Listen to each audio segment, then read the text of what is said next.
3, 2, 1. No kittens make any noises.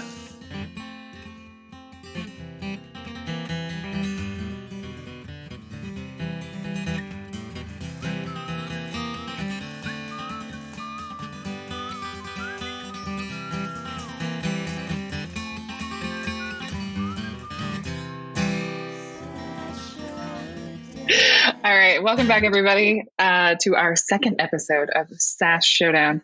I'm Rose Layton. I'm a SaaSOps administrator on the West Coast in the United States.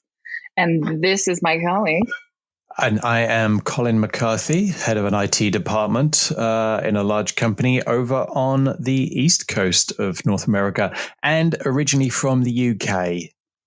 Clearly, I think people will gather that.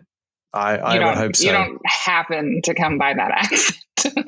It's a strange one. A lot of people don't think I'm English. They often think I'm Australian or New Zealand. And I always say, well, I do sing along to too much country music in the car.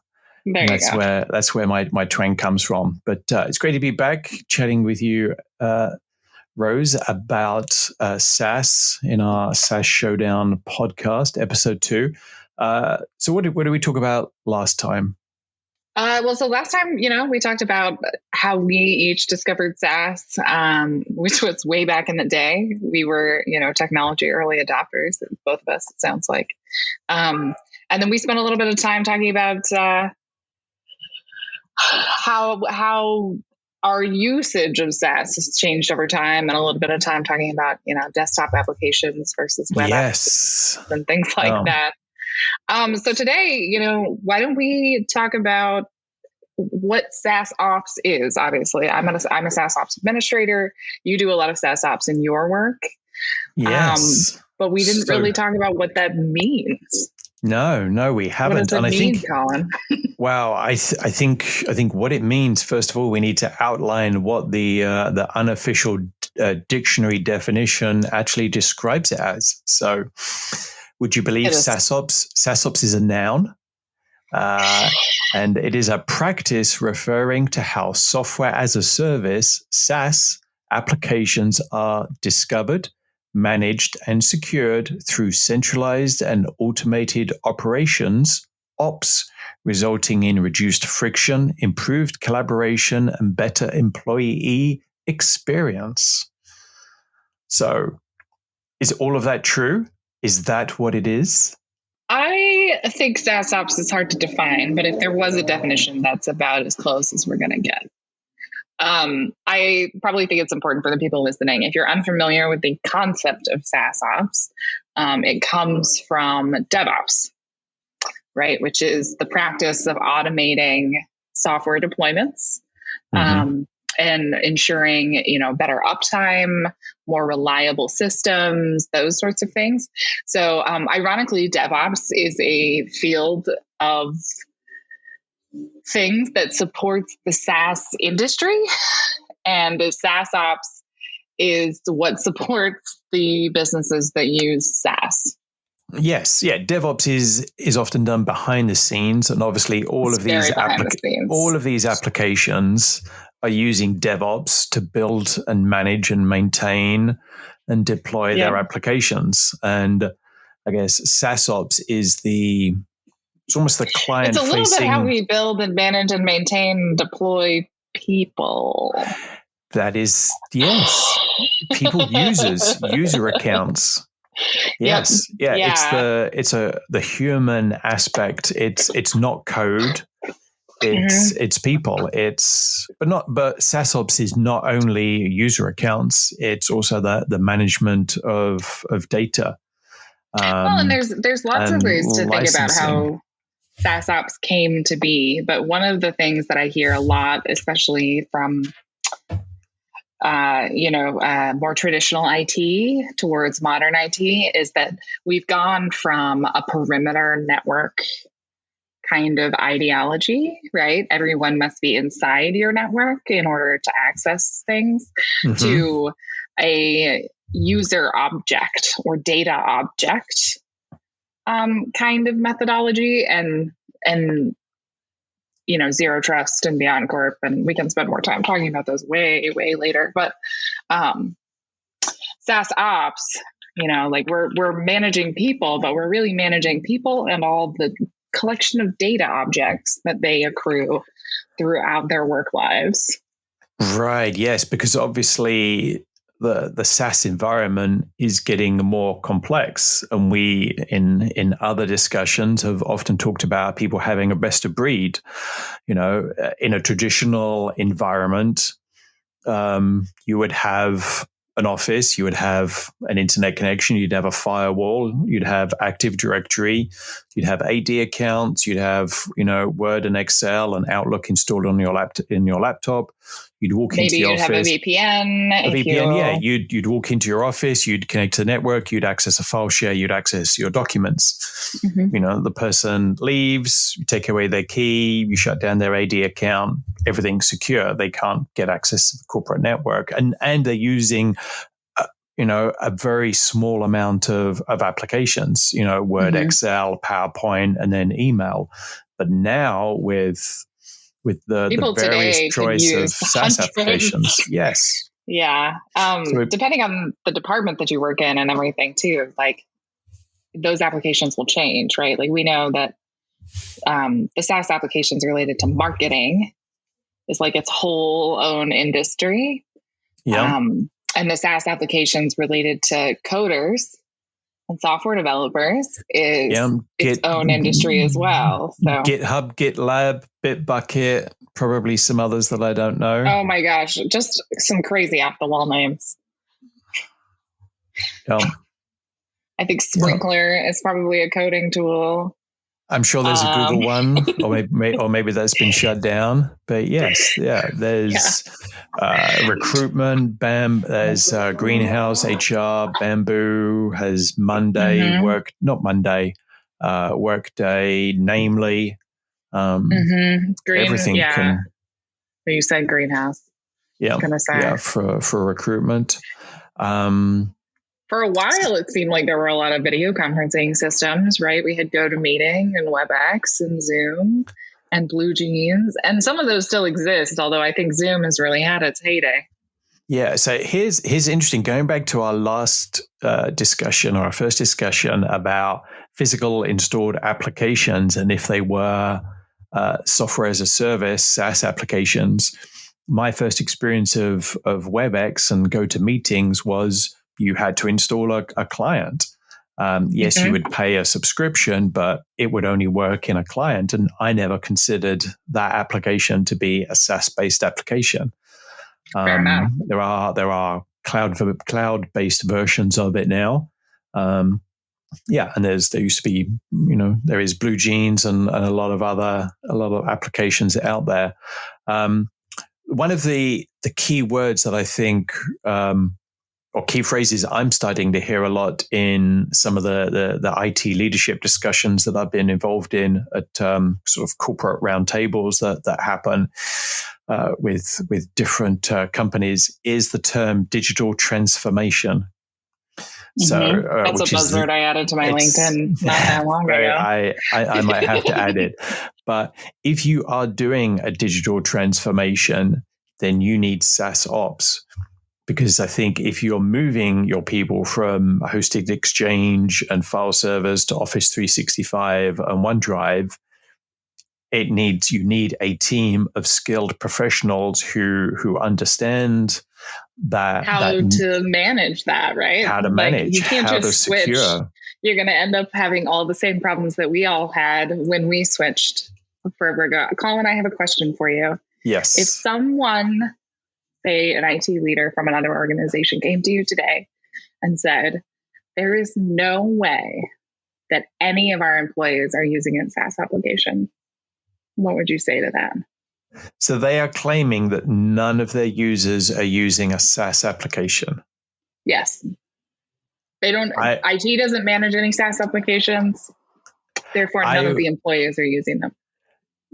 I would say, have you heard of shadow IT? Because companies that have those barriers to work, or old, outdated ways of working, end users will sign up to services that improve their way of working. And I would say that those IT professionals were naive, misguided in the belief that they had no SaaS-based application, or it would be a company that is old and slow and possibly not going to carry on. You would think, you would hope so, especially after everything we've been through in the last year and a half. Yes, yeah.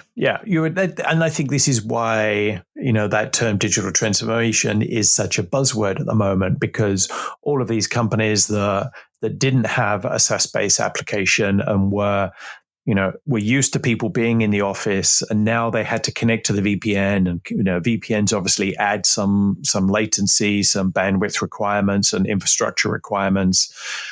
It's not the most effective way to transfer files. Using a VPN, it would be possible to completely avoid adopting SaaS. Yes, you'd be paying a lot for your VPN.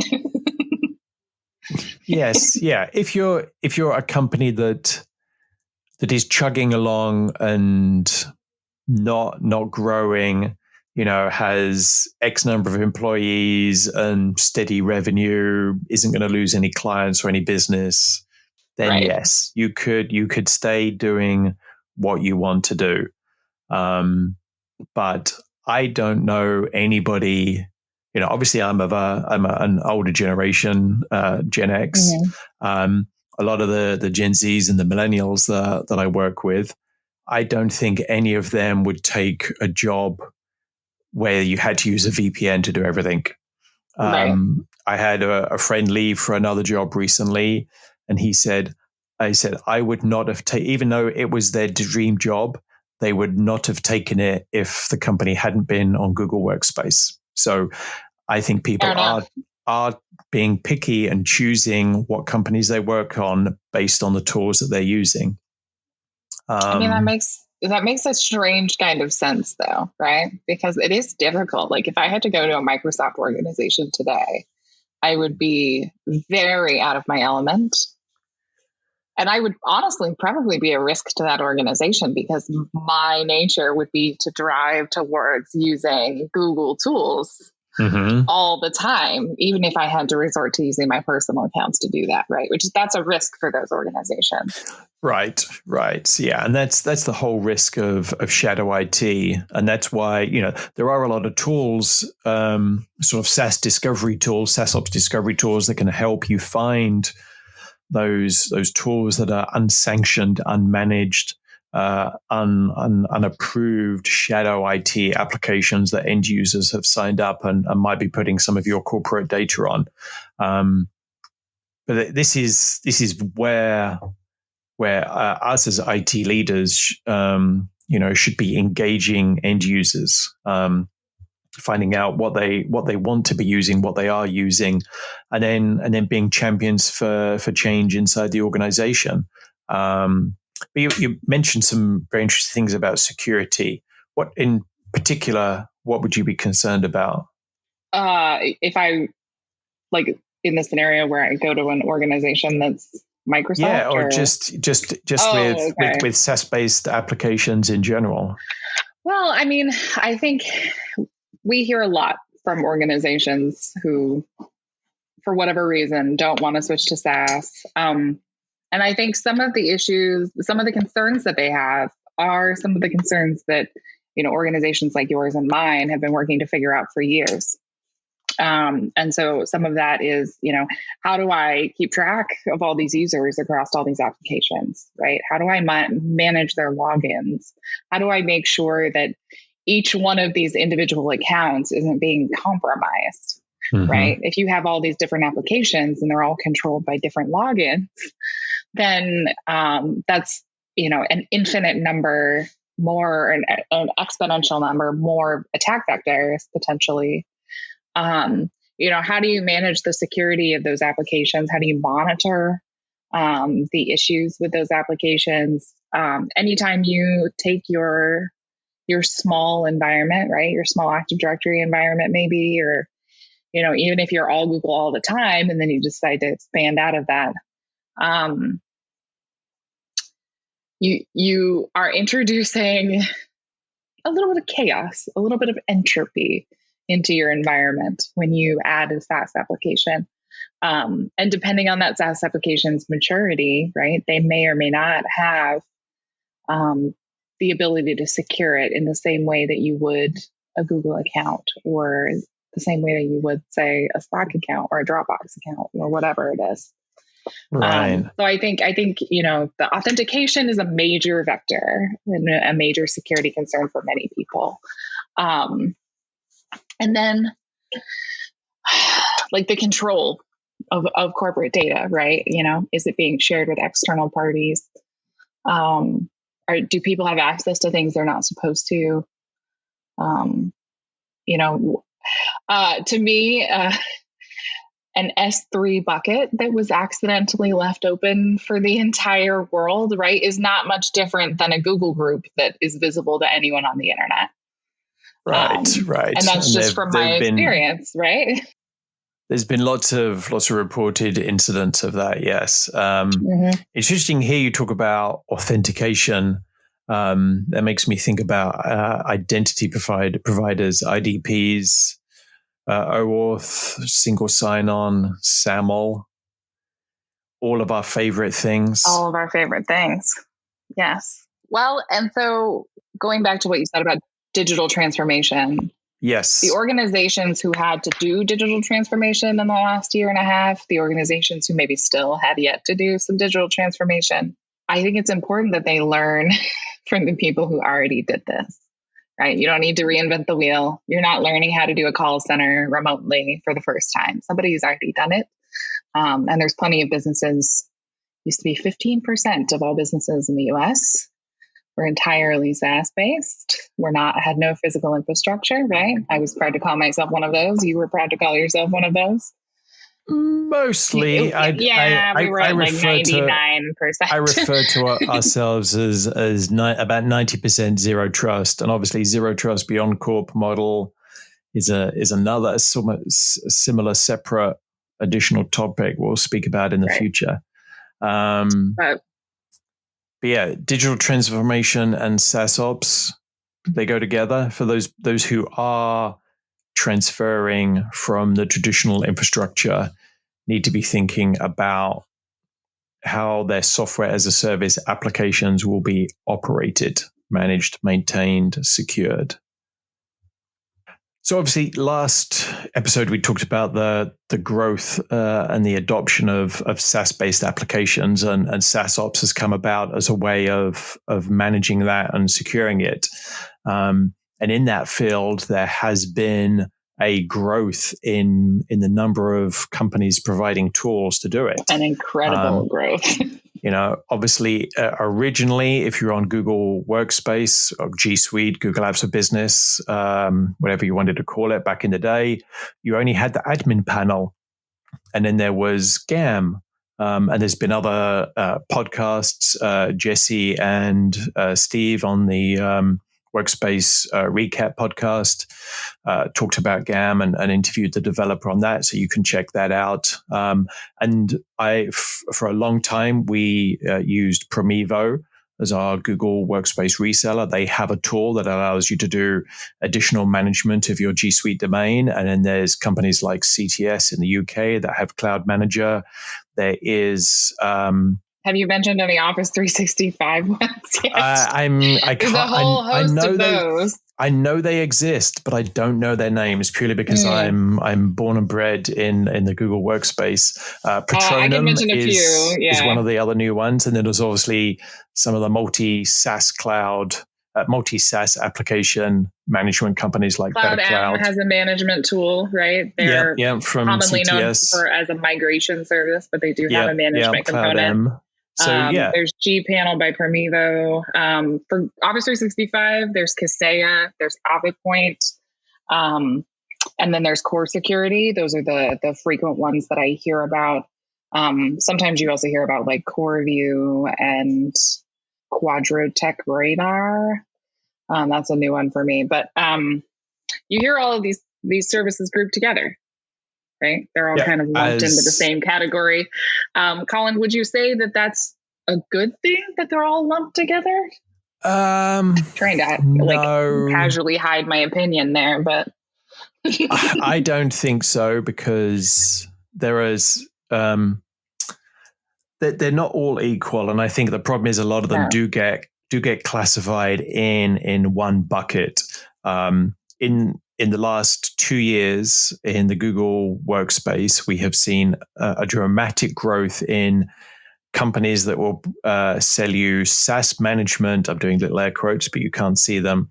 SaaS management applications, but they don't do any real management. It's more SaaS license management, SaaS cost management. So they'll tell you what licenses you have in use, who's using your licenses, but they won't allow you to run a policy on Google Drive, on Google Doc sharing, and some of them are starting to add deprovision and provision workflows, which is a whole other topic for another day. That's a topic for another day. But, so I think that market needs to be more granular and more clearly defined. But I think some of it is not really a market in itself. No, it really is made up of very different things. You say SaaS management is not a market on its own? In itself, yeah.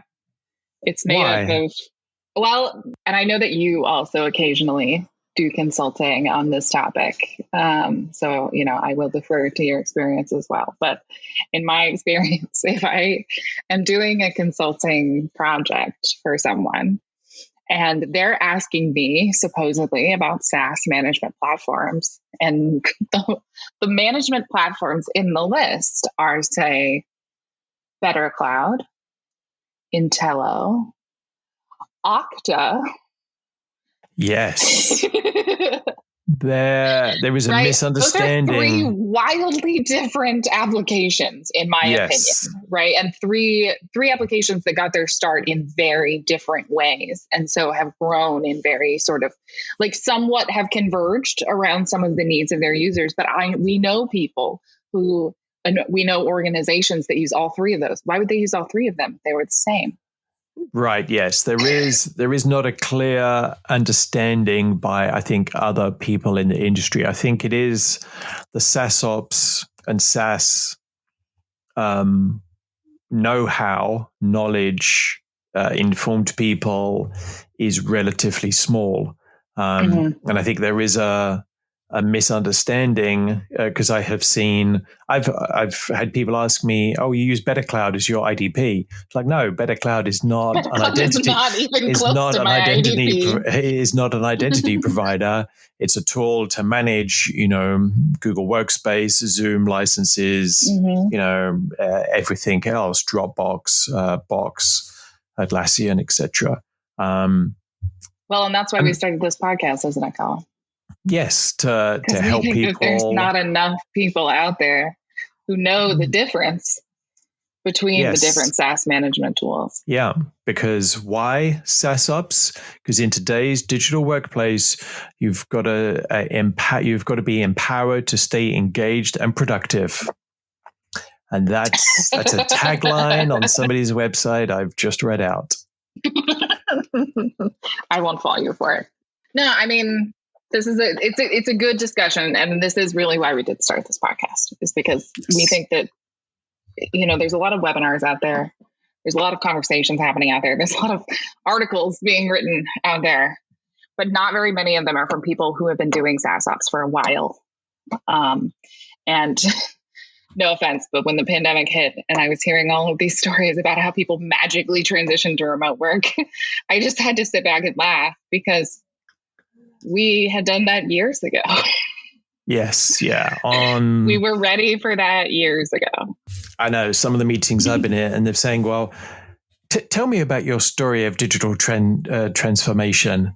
And it's like, we've always been digital. So for, the last 10 years, it's just how we are. It's just been about refining the finer points, We collaborate in the cloud.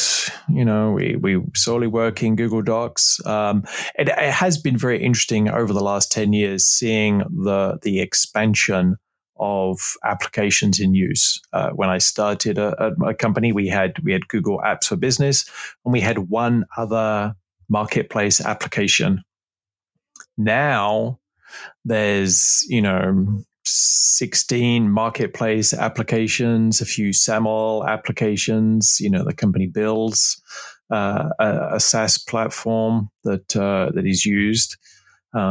It's just become it's expanded, it's ballooned, grown exponentially, and the sprawl of data is just getting more complex to manage with changes within the applications, with end users not being happy with your corporate issued project management application. Let's say you decided to standardize on Microsoft Project. You give everybody a Microsoft Project license.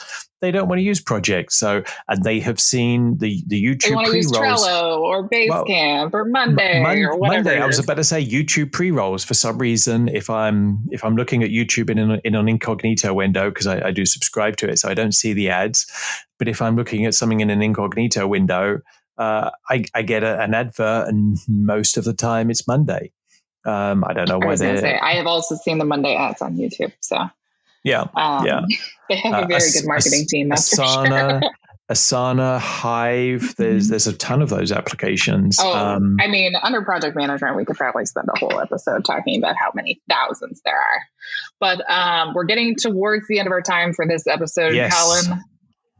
Final thought about the SaaS management space and what that means. I think it's at the moment it's a small market, because the traditional markets of Active Directory architects and engineers and administrators has been there for forever, since say 25 years.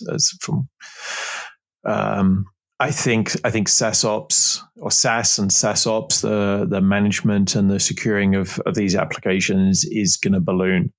It will be everything, because people won't be using physical Active Directory networks. They'll be using Azure AD. They'll be using Jump Cloud.